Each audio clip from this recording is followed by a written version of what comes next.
Going to the movies for the majority of 2021 was pretty much a deal breaker for me. Not only were the theaters closed for the majority of that time, for obvious reasons, but people flocked back to them in droves when they reopened, to the point that noticing the filled parking lot of my local theater whenever I drove by it caused me mentally to turn into the Homer Simpson backing into a bush meme. Eventually, I was able to get over my fear of going to the movies while in the midst of a Pamela Isley by utilizing some penny-pinching life hacks that kept my safety a priority. Things like catching an early $5 to $6 matinee where the movie in question has as few people in it as possible. Waiting 3 weeks to a month after the movie is released so the hype can die down and increase my chances of the movie having as few people in it as possible. Buying my tickets online in advance so I can get a good idea of which showings to avoid if they end up being too crowded, especially if I have no other choice but to see a movie during the hype period. Which unfortunately did not work in my favor when I saw Spider-Man No Way Home, by the way. And D, all of the above. And even though the CDC is being paid off by big business to say that you no longer need to quarantine/isolate yourself for 2 weeks if you catch COVID, because the American government cares more about utilizing us as the coal of industry to fuel their insatiable steam engine that is capitalism, there are a few movies that are coming out only in theaters this year that I really want to watch, and I plan on utilizing these guidelines I established for myself in order to feel as safe as possible doing so. Will I be late to the water cooler talk with my fellow co-workers after the film's opening weekend? Yes, I will. But that also implies that I care about keeping up with my co-workers, and there's a reason why I'm self-employed now. So with that being said, here are 9 movies that are coming out in 2022 that I can't wait to watch. Let's begin.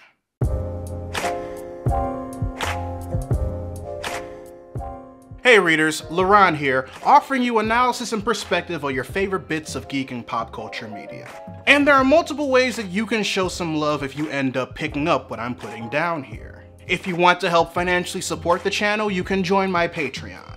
There are multiple tiers that range from $1 to $20 that give you access to things such as copies of my video scripts, early video releases, and discount codes to my merchandise store. Right now, there's currently a goal set where if we reach $1,000 a month on the Patreon, I'll give a wine-drunk review/critique of the Venom sequel, Venom: Let There Be Carnage, a movie that I promised myself that I would never expose myself to after doing so with the original.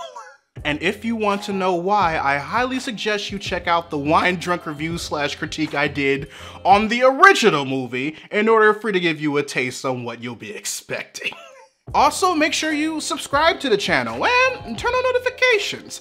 That way you'll get a heads up on whenever I post a new video. That's the syllabus, now on to the lesson. So, I need to start this off by saying that this list is in no particular order, so I'm not going by release dates, going from most anticipated to least anticipated, or vice versa. With that being said, I want to start this list off with the movies coming out this year that I don't have to risk my life in order to see, starting with Rian Johnson's follow-up to Knives Out. I didn't see the first one in theaters. I saw it on Amazon Prime, around the time its star Christopher Lambert passed away. And ever since I saw it, I've been kicking myself in the ass for not seeing it sooner. And while I touched upon my takeaway from the movie in the video that I made about how the Thrombies reflect real-life individuals who use leftist and liberal political points and beliefs to hide their racism, prejudice, and bigoted focused privilege, only for it to be fully revealed when they're backed into a corner, the overall enjoyment of seeing Daniel Craig's Benoit Blanc go over the entire mystery with a fine-tooth comb, seeing how he was able to successfully accuse Chris Evans' character in real time, since Twitter semi-spoiled the whodunit for me, and just read this entire family for filth just gave me the amount of life necessary for me to step into 2021 on the right foot. And considering that the first Netflix exclusive sequel for this is going to include the likes of Edward Norton, Janelle Monáe, Ethan Hawke, and Dave Bautista, one of the best actors that has come out of the WWE to Hollywood pipeline to date, I'm excited for the freaking title reveal, let alone the official trailer. No release date has been announced for it yet, but considering that filming wrapped for it in September 2021, I, and everyone else, is anticipating a release sometime in 2022. The next movie I'm pretty hyped for is also going to be exclusive to streaming, specifically on Hulu and Disney Plus Star for those outside of the United States who don't have access to it due to it being a 20th century picture. And considering how bad Shane Black and Fred Dekker fumbled the bag with the latest installment in the franchise, I was hella surprised to find out that this project was even greenlit. I'm of course talking about the Predator franchise and the 5th installment being released this year for it, Prey.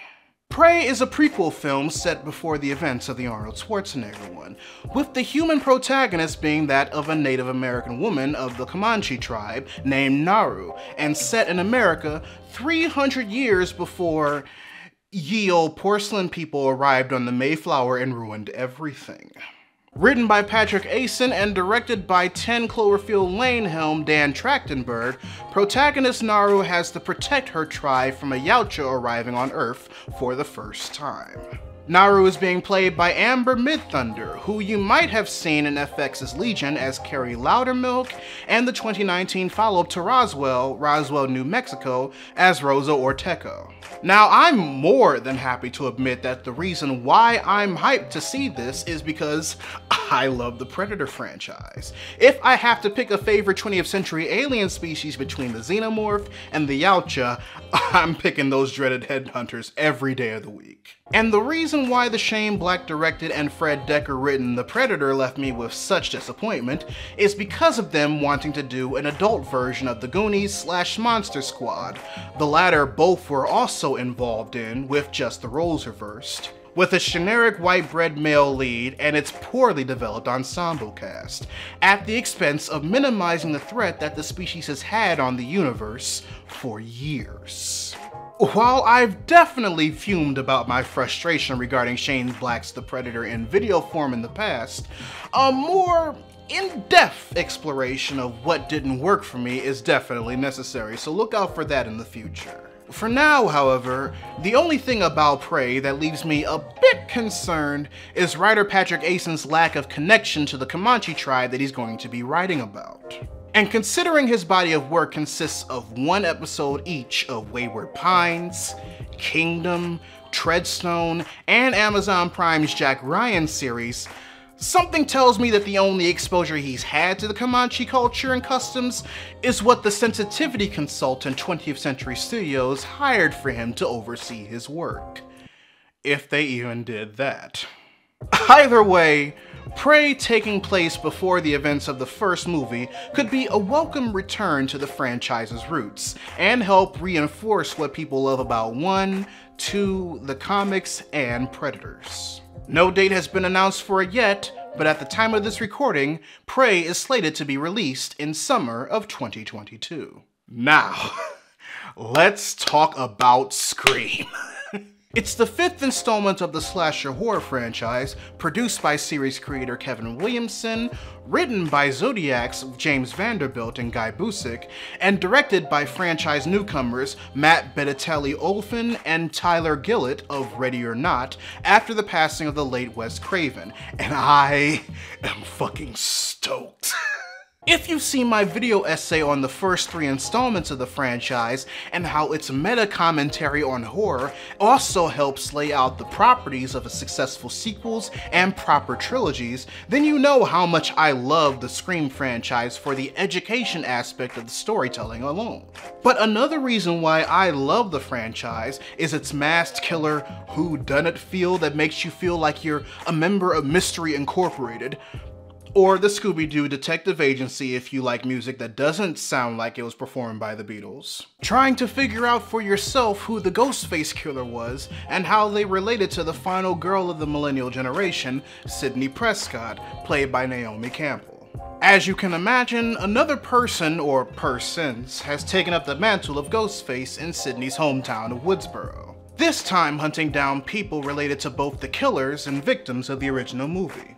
And because of how the marketing for the movie has been, with multiple trailers purposefully distributing misinformation to keep people guessing and to keep peeps from accurately predicting who they possibly are, franchise status doesn't matter when it comes to who lives or dies, and the killer could legit be anyone, new or old.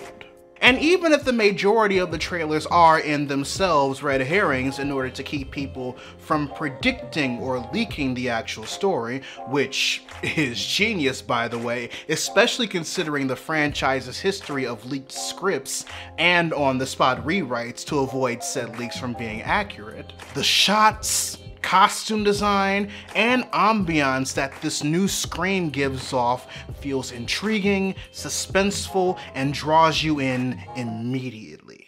It's obvious that part of it has to do with that, albeit due to the tragedy of loss, this is the first time in the franchise's history that the directorial division has shifted to a new pair of eyes in order to tell a brand new story in the life of Sidney Prescott, and I can't wait. Scream is currently scheduled to be released January 14th, 2022. So, I could make the pun of, now let's swing into the superhero movies that I'm excited to see regarding how much I want to see part 1 of Spider-Man Across the Spider-Verse, but instead wait. Shit. I'll be the first to admit that I wasn't expecting much from Into the Spider-Verse when it was first released. It was announced around the same time that the first Venom movie was, and back when said movie was originally planned to be rated R, thanks to the success of Deadpool. And to me, it seemed like Sony's way of keeping Spider-Man movies in the pipeline without focusing on Peter Parker so that the rights wouldn't revert back to Marvel. But then I saw Into the Spider-Verse, and I fell in love immediately.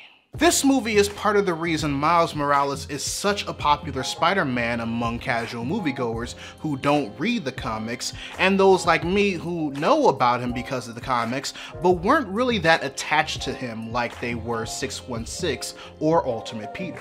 The story was phenomenal, the universal reimagining of traditional Spidey villain and support characters were immediately intriguing, and the animation. My God, the animation. Considering that this is part 1 of apparently a multi-movie arc spawned from what I just thought was a clever nod to a Spider-Man meme that was made into an end credits scene starring Miguel O'Hara's Spidey 2099. I can't wait for Miles and Miguel to have full-blown secret convos in Spanish, by the way. That shit's going to be great. I'm very interested in what the story is going to be about, how it plays off of said end credits scene, and what kind of threat Miles and co are going to have to deal with that's going to cause these next 2 movies to go the route of Matrix 2 and 3, Pirates 2 and 3, and John Wick 2, 3, and 4. Spider-Man Across the Spider-Verse Part 1 is scheduled to be released October 7th, 2022. Sticking with the multiverse angle, let's talk about pretty much the only Marvel Studios production I'm stoked for, Doctor Strange in the Multiverse of Madness. Those of you who have been following the channel know that Doctor Strange is my favorite magic-based Marvel superhero, and that's no thanks to the 2016 Phase 3 film. Out of the two Doctor Strange movies currently available for the general public, the other one being the animated one, Doctor Strange Sorcerer Supreme, the 2016 film was disappointing in how it dropped the ball regarding exploring the roots of Stephen's arrogance and nihilism, solidifying the role that the Sorcerer Supreme plays in the MCU, and reducing the Eye of Agamotto, one of the most powerful magic-based MacGuffins in the Marvel Universe that's known for giving agency to the aforementioned title of Sorcerer Supreme, to simply an Infinity Stone for the sake of convenience.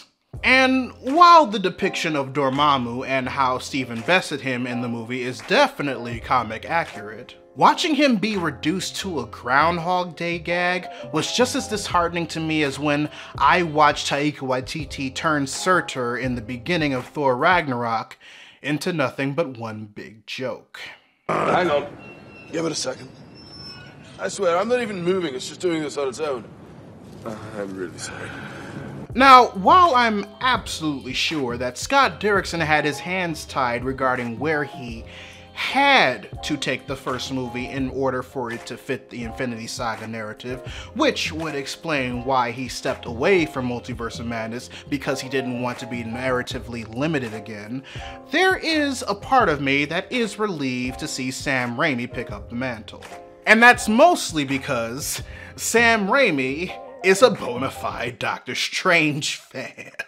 As we've seen in his superhero character work in his Spider-Man trilogy, Raimi's take on characters he deeply enjoys not only become excellent depictions of the character when it comes to progression, feel, and development, but become immediate fan favorites and references for the rest of that character's lifetime in Marvel Comics.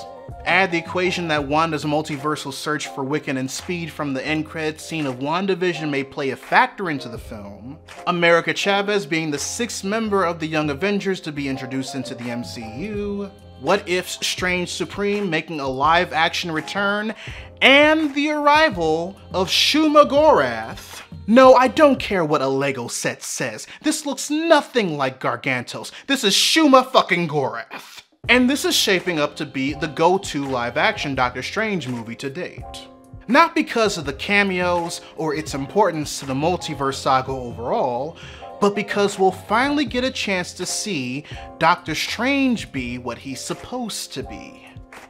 Doctor Strange. Doctor Strange in the Multiverse of Madness is scheduled to be released May 6th, 2022. Now, let's move over to the DC side of things and talk about a couple of movies that I've been keeping my eyes on pretty intensely, starting with Matt Reeves' The Batman. While I personally don't subscribe to them, there are a lot of reasons people nowadays don't really care for Batman as a character. The two most popular ones revolve around the recent spike of anti-capitalism movements regarding the 1% and reflecting that of Bruce regarding how he chooses to spend his resources to reduce the crime in Gotham. Ironically enough, a point that Bane used to his advantage when he took over Gotham during The Dark Knight Rises, a la the No Man's Land inspired portions of the story. And the hyperbole that people still end up taking seriously for some reason, surrounding Batman's supposed love of beating low-tier thugs and henchmen to a pulp and expecting them to give him valid and truthful information in an interrogation afterwards. I actually have plans on releasing a video essay this year regarding the first point more specifically, because not only do I find that an interesting point to tackle as a Batman fan myself, but it looks like we're going to get a bit of focus on that critique of this character in The Batman, thanks to Jamie Lawson's character, Gotham mayoral candidate Bella Real. However, one thing that's a bit unanimous across the board when it comes to the state of Batman and Batman movies is that since Christopher Nolan's Dark Knight trilogy, there's been a bit of an oversaturation regarding properties with him in it and being the primary focus. And while I admit that Matt Reeves' The Batman definitely adds fuel to that fire, I'd be lying if I said that it didn't look incredibly intriguing.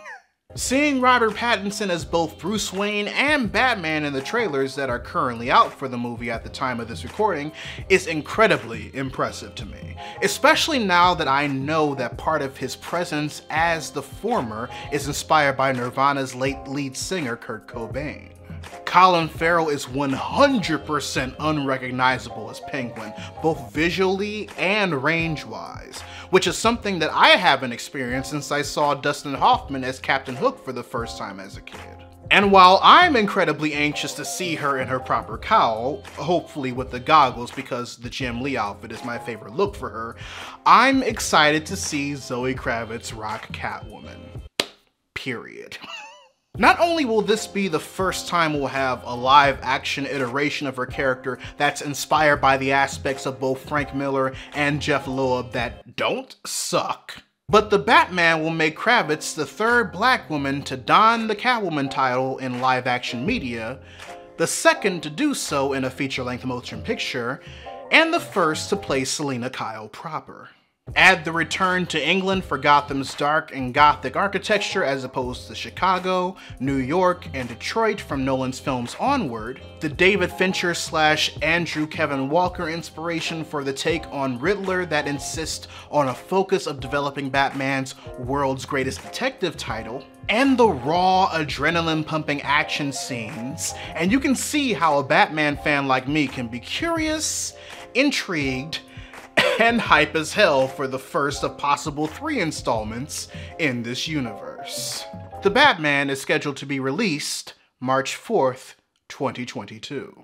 Now, in order to be fair, I have to have at least one superhero movie on this list that I'm both excited to see, yet cautiously optimistic about at the same time. And while Thor: Love and Thunder definitely meets that criteria, especially considering Christian Bale is playing a Taika Waititi-directed Gore the God Butcher in the film, which I may elaborate why I'm worried about that in some form or fashion later on down the line, nothing has me more simultaneously excited and concerned than DC's Black Adam. And that's mostly thanks to, you guessed it, Dwayne "The Rock" Johnson. If you've seen my review of the video game movie Rampage, along with my Film Friday video on the Netflix original movie Red Notice, then you know that one of my biggest critiques regarding how Dwayne tackles film projects nowadays is that he doesn't really act anymore. He doesn't challenge himself. He rarely shows emotions in his films that aren't immediately linked to heteronormative stereotypical depictions of masculinity. He's contractually obligated to win or take a certain amount of punches in every action film he's in. Basically, every role that he's taken on since, I don't know, Agent Hobbs from Fast 5 maybe, has pretty much been tailored so that he's basically playing himself. So I'm pretty concerned, Kiss, that Black Adam is going to be another vehicle for his branded persona. However, there's a bit of benefit of the doubt there as well, because The Rock has been wanting to play the Shazam villain for over 20 years, and his name has been attached to his casting regarding any and all projects that the two have been in back in the day when Billy Batston's superhero name was Captain Marvel. It's clear that Dwayne has a deep appreciation for the character, considering he's been able to successfully convince a lot of people that Adam is an anti-hero instead of the villain that he actually is. I'm also incredibly curious about the type of story it's going to tell, considering that it's going to involve the likes of Hawkman, Dr. Fate, and other members of the Justice Society of America. Like, I may not have been a fan of the WWE, but I know the type of performer Dwayne was with his Rock persona. I know he's capable of stellar performances and making others shine as a result. It's just been a hot minute since I've actually seen that same passion and drive in his theatrical performances, and that kind of disappoints me. If it weren't for the fact that Dwayne is a genuine fan of the character, I'd be 100% worried instead of cautiously concerned. But I'd be lying if I said that the combo of his desire to play Adam and the story they're alluding to doesn't have me curious enough for it to place this higher on my priority list of superhero flicks coming out in 2022. Black Adam is scheduled to be released July 29th, 2022. And now to once again display my excitement to see a sequel for a movie that completely threw me off guard regarding how good it was when I initially saw it. Sonic the Hedgehog 2. Now, I've already stated my excitement for the film in my theory video regarding how I think the story is going to go down, especially since Knuckles is involved. But despite my feelings and excitement for the film already being out on the internet in video form, this wouldn't be a for real list of 2022 movies that I'm stoked to see if I didn't mention that I wasn't excited to see this film. It'd be a for play one, and I'm not a child anymore. You know, despite this being a film franchise mostly targeted to children, but my statement still stands. Sonic the Hedgehog 2 is scheduled to be released April 8th, 2022. So, as of the time of this recording, there is no trailer for this 9th movie I can't wait to see this year. All we have are casting announcements, a title, and a teaser poster, and a tweet that I posted upon its reveal that was popular enough for other peeps to copy it and post it on just about every black nerd group on Facebook. Oh no, that last bit actually happened. At least 5 of my real-life friends and acquaintances made sure to let me know that such a thing happened damn near simultaneously. I'm of course talking about Jordan Peele's 3rd film, simply titled Nope. Now, in case you needed help understanding why I find the title of this film 100% perfect and absolutely hilarious, here's what I tweeted the day it was announced. Jordan Peele chose the #1 word associated with black folk disassociating themselves from horror scenarios and made it the title of his next horror scenario. Fucking iconic. So not only was the title reveal for the movie enough to get me on board, even if there is a possibility that I completely over-exaggerated the reasoning behind why it's named that upon first seeing it, but the main cast consisting of Walking Dead Steven Yeun, Get Out's Daniel Kaluuya, and Keke fucking Palmer makes me hella interested to see how well these 3 powerhouses work together on screen. Especially since the teaser poster for the movie succeeds in illustrating the mystery for its tone, while also refusing to give any context for its premise at the same time. When the teaser poster presents just enough atmosphere and curiosity regarding what the movie could be about in order to get you interested in the movie, not the teaser trailer, the teaser poster, you've done something right. And from what I know about Nope so far, Jordan Peele has done a lot of things right. Nope is scheduled to be released July 22nd, 2022. So those are 9 of the movies I'm the most excited to watch in the year 2022, both theatrical and home releases. And that's not to say that there aren't any honorable mentions if one you're looking forward to the most wasn't on my list, because I definitely have those, and I do plan on sharing with you all what those are in some form or fashion. But until then, readers, your homework assignment for the day. Let me know in the comment section below which movies you're most excited to catch that are coming out in 2022. Whether we're on the same page or your list is different from mine, I'd love to know your thoughts. A huge shout out to my patrons, both big and small, for helping me make this channel possible. Make sure you check out the card at the end of the video to see if you want to join, or click the link to it or any of my affiliate links in the description box below. But until next time, this is Readus 101. Class dismissed.